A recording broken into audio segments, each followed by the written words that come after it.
Mattias is the operations director for Freedom International and is joining us today to tell us more about FFI. Mattias, thank you for being here. You have the floor. All right, good. So yeah, my name is Mattias. Originally from Sweden, has been in Thailand now permanently for 13 years and been working with For Freedom International since it started 6 years ago.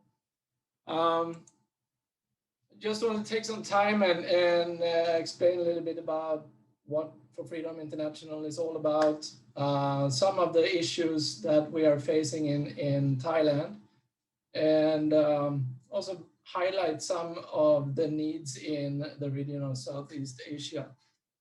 So what I'm going to say and what I'm going to show, for some, it's not any news or new information, but this is what the issues look like worldwide. We have a huge global problem, and there is an estimate of 45.8 million slaves worldwide at this moment. And they say that every 30 seconds somebody is forced into modern day slavery. Child prostitution in Thailand, in Southeast Asia, is still a major problem. This is CIA statistics that says that the sale of women and children, not prostitution, not pornography, but the sale of another human being is the third largest industry in the world, and that is still increasing. And this is just breathtaking, and that is why FFI exists. To actively work against exploitation and to help law enforcement and government agencies with resources, knowledge and equipment. And of course, to support victims and survivors with a focus on mainly the south of Thailand.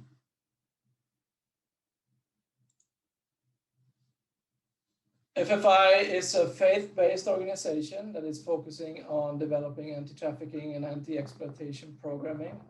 And it's all started 6 years ago after a group of people came together with the same kind of vision, same kind of dreams and passions, wanting to see a change in the area of oppression. So after praying, strategizing, and planning, For Freedom International was finally registered in 2017. And the first initiative that we started was the CAC, the Child Advocacy Center in Phuket. And it was actually the first child advocacy center in the south of Thailand.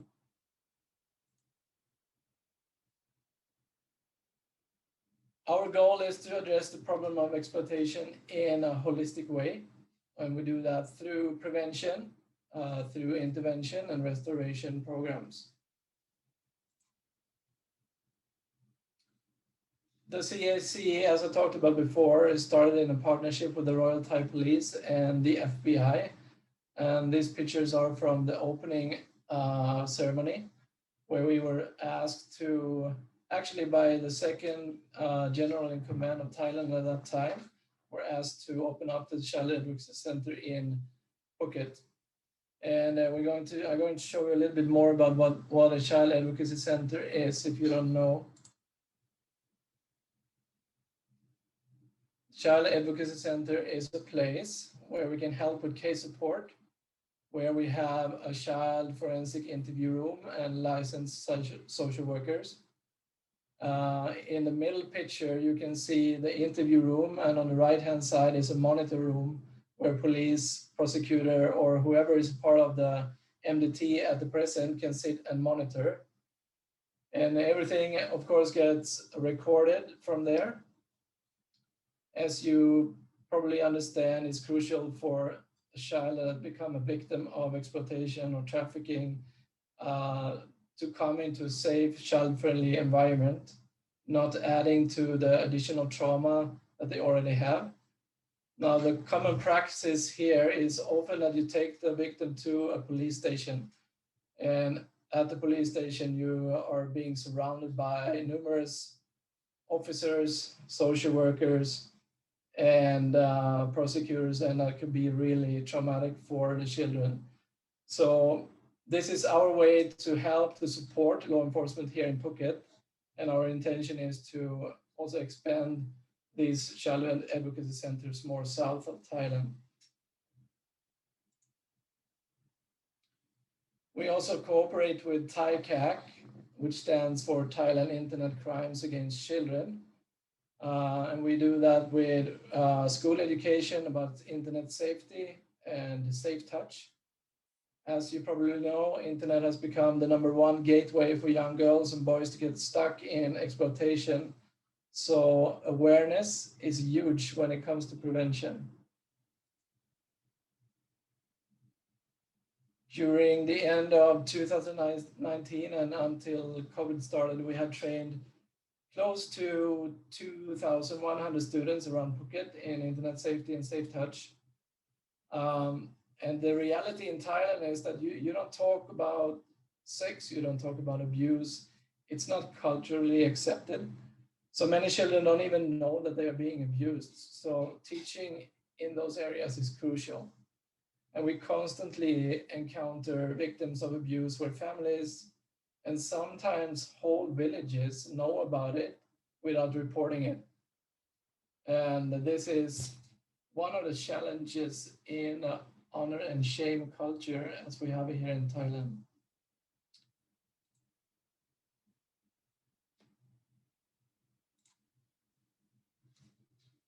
As many of you know, internet has become a thriving place for sex traffickers where young victims are being groomed and exploited. These issues has increased during COVID-19 with up to 40% in this region. And to help to fight against that, we have started up an intelligence team to be able to increase our efforts to support law enforcement in Thailand with the focus on the south, because there's no NGOs present here in Phuket or further south that do these things, that help with these things.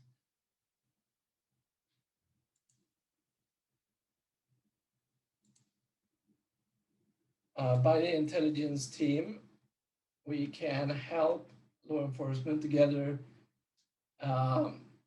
evidence online. So we have an analyst that sits and scouts the internet, different social medias, using OSINT, which is open source intelligence.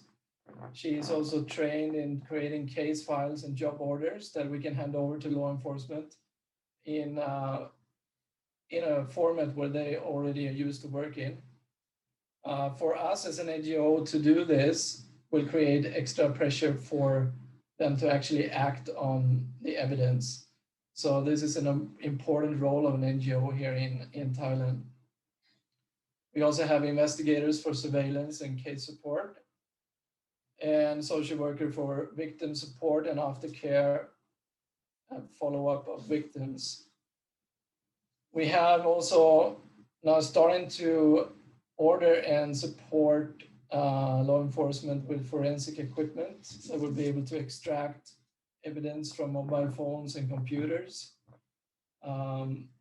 There's already available equipment like that in Thailand, but it's a lack of it, and often because of officers around here, they transfer so often. So when someone is trained on equipment, maybe next year there is no one there to take over the task of that officer. As well as there's no people or there's no funding for renewing licenses. So what we want to do is to create our own lab where law enforcement can come and use up-to-date equipment by our own trained staff.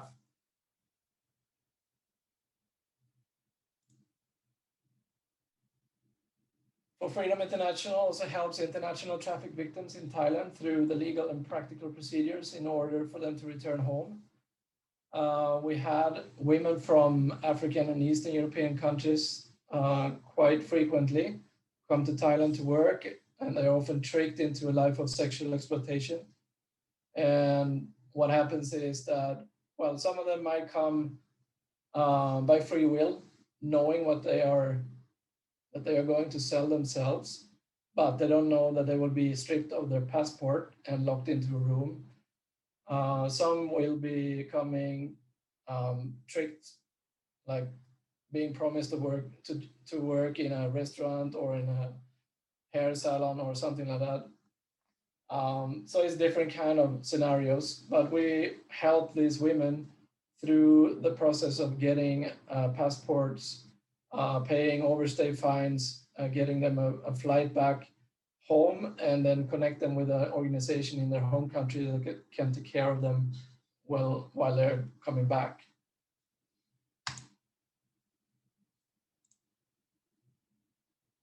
We provide a victim-centered approach, supporting victims and families when they go through crisis, while at the same time helping in the prosecution of cases.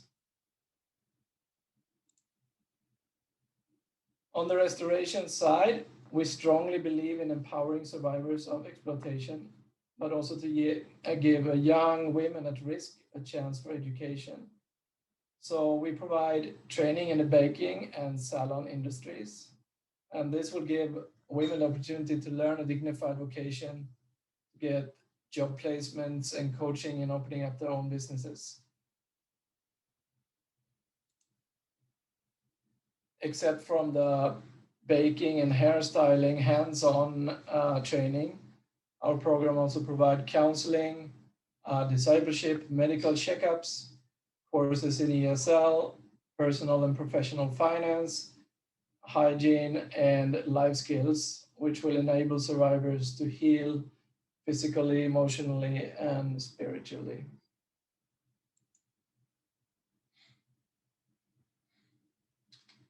On the screen, you see some of our 5-year goals connected with our broader vision regarding anti-exploitation efforts. Sorry. We, as I said before, we see that there is a need of NGO presence in the deep south of Thailand. So our intention is to open up a branch office in Hat Yai within 2 years. We also want to see 15,000 students in the south being trained in internet safety and safe touch courses. And through our efforts, we want to see and support law enforcement with help to bring 300 cases to justice. 3 new government-approved shelters started in the Deep South is also on the radar. Just now in Phuket, there is no shelters for trafficked victims. So if we have victims here, they need to be sent to elsewhere, Bangkok or to the north of Thailand. So that is a very important part.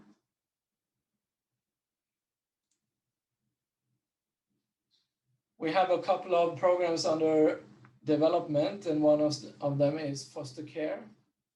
There is a need of making foster care more available. So we are developing a program where we help to find, screen, and train families to be able to receive foster children, as well as doing regular home visitations and checkups after the child has been placed. And this is done to support what the Social Development and Human Security Agency in Thailand already are doing, but there is a lack of resources and manpower, as well as a need of leveling up the screening and teaching of foster families to create as a safe environment as possible for these children.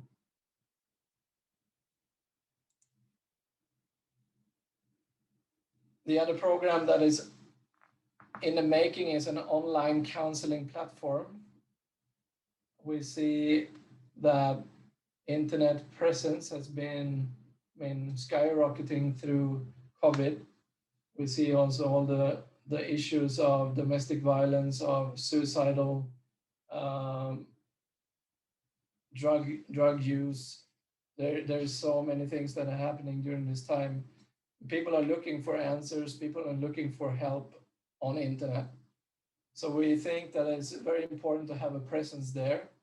So this is a platform where people that are struggling can, through reading testimonies from real victims, firstly identify with the people in the same situation, but also being encouraged reading about their life change and how they have been able to get help with their problems.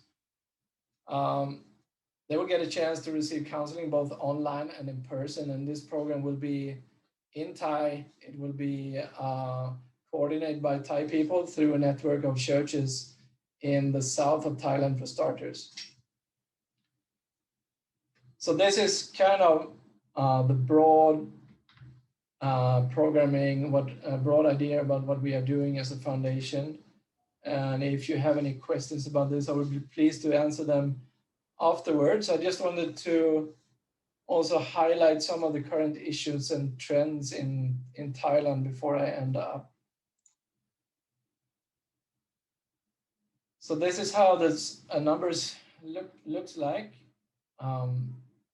Domestic violence has gone up with 66% during COVID. We see sexual exploitation of children has been estimated to a rise of 40%.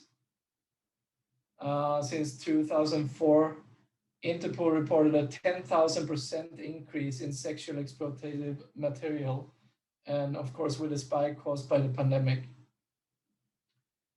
The global spread of cheap, high-speed internet and the rise in mobile phone ownership has fueled cybersex crimes in recent years, with children from Thailand being exploited over live streams for paying clients worldwide. So technology is always one step ahead, and the perpetrators are really skilled and learn to adopt the technology much faster than law enforcement. We also have a rising issue of sexual abuse in schools and other organizations working with children, and we don't see much of preventing measures being developed.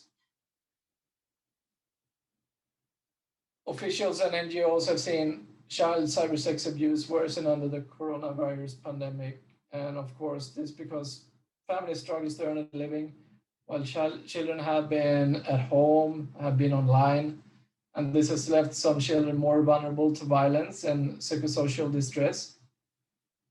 Children is also being groomed, meaning when someone online builds a relationship, builds trust and emotional connection with a child or young person so they can manipulate, exploit, and abuse them. And the grooming often ends up in sexual abuse, exploitation, or trafficking. Now, even if no physical crime takes place, emotional abuse is still suffered by the child victims, by they being humiliated and blackmailed. It is also a disturbing reality that online abuse can happen in a house without the parents being aware. There is also a high possibility that these figures will rise during this year to a record high, and this really calls for better child education on internet safety.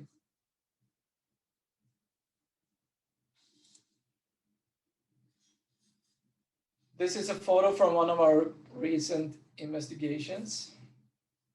Girls as young as 12 years old being sold over social media through what they call modeling. Customers can pay for membership in a Twitter or a Line or a Telegram group, and they're being presented with an online catalog of girls and boys. They're often dressed in school uniforms, and children being distributed to the customer both by online sexual encounters as well as personal encounters at hotels. These groups even have reviews from customers where they talk about their experiences from the girls, giving them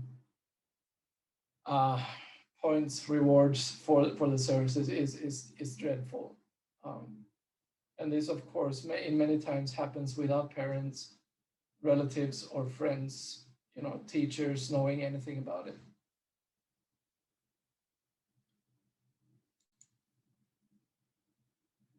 In Thailand, there are an average of 52 children being sexually, physically, or psychologically abused, neglected, or exploited each day, or more than 2 children in every hour. More than 10,000 children are treated in hospital each year due to violence and mostly sexual abuse. As you know, violence can have a lifelong devastating impact on children's health and well-being. In addition to physical injuries, of course, violence affects the development of children's brains, impairs their ability to learn and socialize, and it increases their chance of engaging in risky behavior and becoming violent themselves as adults. Children who have suffered from violence are also at a higher risk of mental health disorders, depression, anxiety, self-harm, and suicide. And according to UNICEF's global studies, children experience violence across their childhood and in diverse settings, including at home, in schools, and in their community. And this is happening in places where they are meant to learn, where they are meant to socialize and be protected by those who they know and trust. However, many cases of violence and abuse go totally unreported.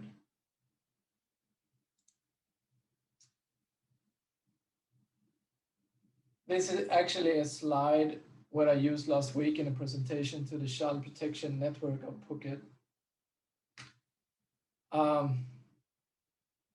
I myself and For Freedom, we wanting to start to challenge and get things moving in these areas. The reality is that this Child Protection Network meetings are mostly networking and patting each other on the shoulders, talking about what everyone is doing, and then having a meal together. This is all good things, but what would it look like to actually level up the cooperation and put up some goals and objectives to be able to really do something? We know by a fact that, for example, sexual predators such as pedophiles constantly are looking for employment opportunities in schools and organizations who are working with children. What can we do to help raising the standards for onboarding of foreigners and Thai citizens in those places? How do we help to create certifications or awards for organizations that actively work to create safe environments? How do we teach children, teachers, and parents of the dangers of social media more effectively and make reporting of abuse more easy? How do we ensure that young victims of abuse and exploitation get the right care and treatment in child-friendly environments so they will be able to heal and start over?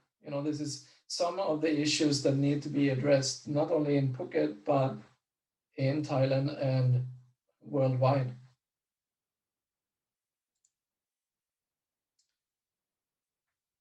I certainly don't have all the answers, but I think that we owe it to the children of Thailand to at least see if there is a way for us to be able to step up when it comes to child protection. It is hard as a single organization to do great things, but together we are strong. We need to be better at sharing and working together, constantly striving to develop our knowledge and have goals and objectives in place to be able to be more effective. And this is something that we are trying to work with here in Phuket and more in the south of Thailand. There are many organizations in Thailand. There's a lot of resources in Thailand, but if people don't work together, nothing will be done.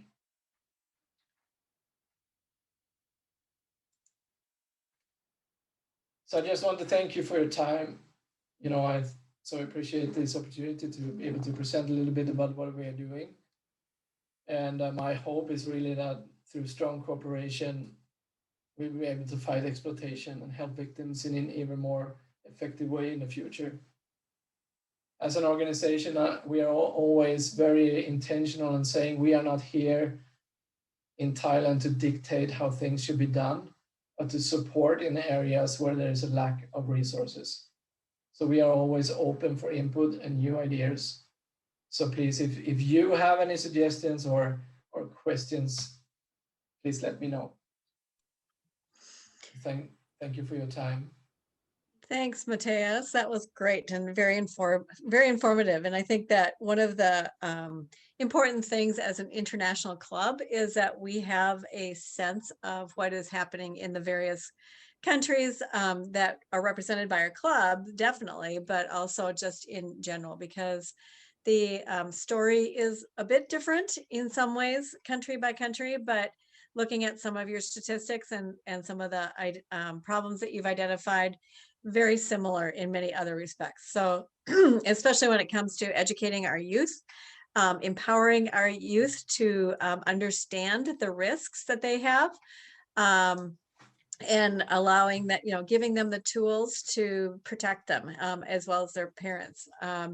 I've found it interesting when you talked about your child protective network, services network, and certainly have been working with folks in Minnesota. And again, the issues as well as the tools for collaboration are absolutely aligned. So really appreciate you giving us insight. We have several members from Thailand, so I think it was very insightful to understand the issue in Thailand a little bit more. So thank you.